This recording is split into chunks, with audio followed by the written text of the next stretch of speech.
Assalamualaikum warahmatullahi wabarakatuh. Perkenalkan, nama saya Sintiawati dari kelas 11 IPS 2, semester 4. Sekarang saya akan memenuhi tugas sejarah peminatan pada hari Kamis tanggal 19 Maret 2020. Nah, sekarang saya akan sedikit mengulas tentang demokrasi Indonesia pada pemerintahan Soekarno. Demokrasi berasal dari bahasa Yunani, yakni demos dan kratos. Demos berarti rakyat, sedangkan kratos berarti pemerintahan. Dengan demikian, demokrasi diartikan sebagai pemerintahan oleh rakyat. Terbentuknya demokrasi terpimpin di Indonesia diawali pada tahun 1959 oleh Presiden Soekarno sebagai pemegang kekuasaan penuh pemerintahan karena pada masa demokrasi parlemen berpolitikan dalam negeri mengalami krisis politik dan kekacauan di berbagai bidang.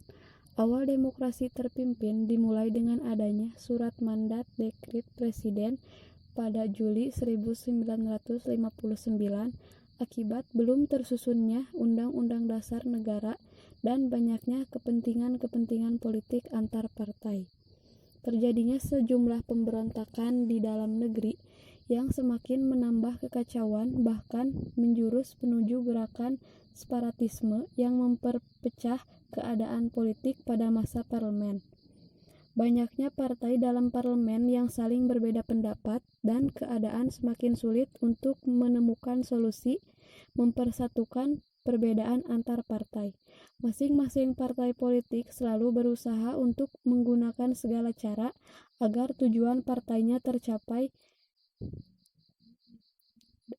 Konflik antar partai politik inilah yang mengganggu stabilitas nasional sehingga menyebabkan keterpurukan politik dalam negeri pada masa demokrasi parlemen. Soekarno sebagai Presiden Indonesia yang pertama pada masa demokrasi terpimpin berusaha untuk memperbaiki keadaan dan perpolitikan secara nasional melalui dekret Presiden. Setiap pidato Soekarno mampu membakar semangat perjuangan kepada rakyat untuk selalu bersatu membangun bangsa Indonesia menjadi bangsa yang maju. Langkah berikutnya yang dilakukan oleh Presiden Soekarno untuk membangun Indonesia pada tahun 1960-an adalah menggunakan konsep yaitu revolusi belum selesai. Konsep tersebut merupakan revolusi yang digunakan Soekarno untuk menolak ideologi Barat yang tidak sesuai dengan kepribadian bangsa Indonesia setelah berdirinya suatu negara. Pada masa demokrasi presidensial, terdapat 4 kekuatan partai yang mengisi parlemen yaitu NU, Masyumi, PNI, dan PKI. Namun pada kenyataannya Soekarno lebih memilih Partai Komunis Indonesia atau yang disebut PKI dikarenakan politik poros Soekarno yang lebih cenderung ke negara sosialis. Hal tersebut dibuktikan dengan poros Jakarta-Peking, Jakarta-Hanoi. Hal tersebut melanggar Undang-Undang Dasar Indonesia yang berpolitik secara bebas aktif. Pada masa demokrasi terpimpin, Presiden Soekarno telah memberikan tempat bagi PKI dalam sistem perpolitikan nasional karena menurut Soekarno, PKI telah terbukti mempunyai basis massa terbesar di Indonesia daripada partai-partai lain. Atas posisi tersebut, terusut Soekarno yang melaksanakan konsepsi nasional, agama, dan komunis sebagai landasan demokrasi terpimpin dan kolektivitas berbagai partai menjadi satu.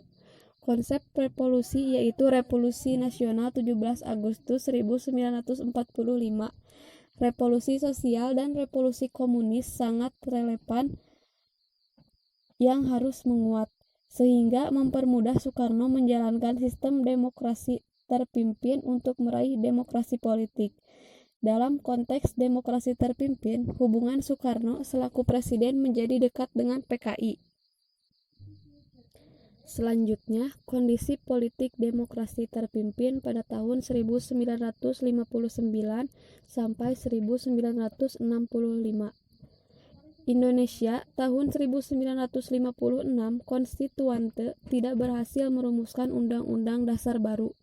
Keadaan itu semakin mengguncangkan situasi politik di Indonesia. Bahkan masing-masing partai politik mementingkan kepentingan partai demi tujuan partainya tercapai. Oleh sebab itu, sejak tahun 1956, kondisi dan situasi politik negara Indonesia semakin buruk dan kacau. Keadaan yang semakin bertambah kacau itu sangat membahayakan dan mengancamkan keutuhan negara dan bangsa Indonesia karena selain konstituante gagal menetapkan undang-undang yang baru, juga timbulnya berbagai pemberontakan di Indonesia, yaitu DI atau TII di Jawa Barat, Aceh, dan Sulawesi Selatan,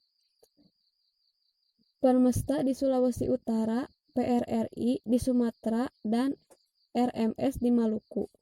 Banyak suasana semakin bertambah panas karena adanya ketegangan yang diikuti dengan sikap dari setiap partai politik yang berada di konstituante. Rakyat sudah tidak sabar lagi yang menginginkan agar pemerintahan mengambil tindakan yang bijaksana untuk mengatasi kemacetan sidang konstituante, namun konstituante ternyata tidak dapat diharapkan lagi. Berikut adalah hal-hal yang dianggap janggal dalam periode demokrasi terpimpin adalah 1. Tentang ketetapan MPRS Majelis Ketetapan MPRS atau Majelis Permusyawaratan Rakyat Sementara nomor 3 tahun 1963 yang mengangkat Insinyur Soekarno sebagai presiden seumur hidup. Padahal undang-undang sebelumnya sangat jelas jika periode presiden menjabat hanya 5 tahun. Yang kedua, tahun 1960, Insinyur Soekarno sebagai presiden telah membubarkan DPR hasil pemilu pada tahun 1955. Padahal dalam Undang-Undang Dasar 1945 ditentukan bahwa presiden tidak mempunyai wewenang untuk berbuat demikian. Dan yang ketiga, presiden boleh ikut campur dalam mengambil produk ketetapan legislatif sesuai peraturan presiden nomor 14 tahun 1960. Presiden juga diperbolehkan ikut campur dalam pengambilan produk ketetapan yudikatif sesuai Undang-Undang nomor 19 tahun 1964.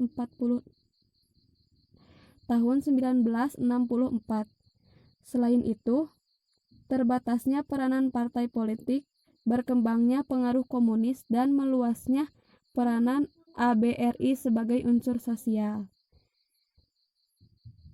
Terima kasih. Wassalamualaikum warahmatullahi wabarakatuh.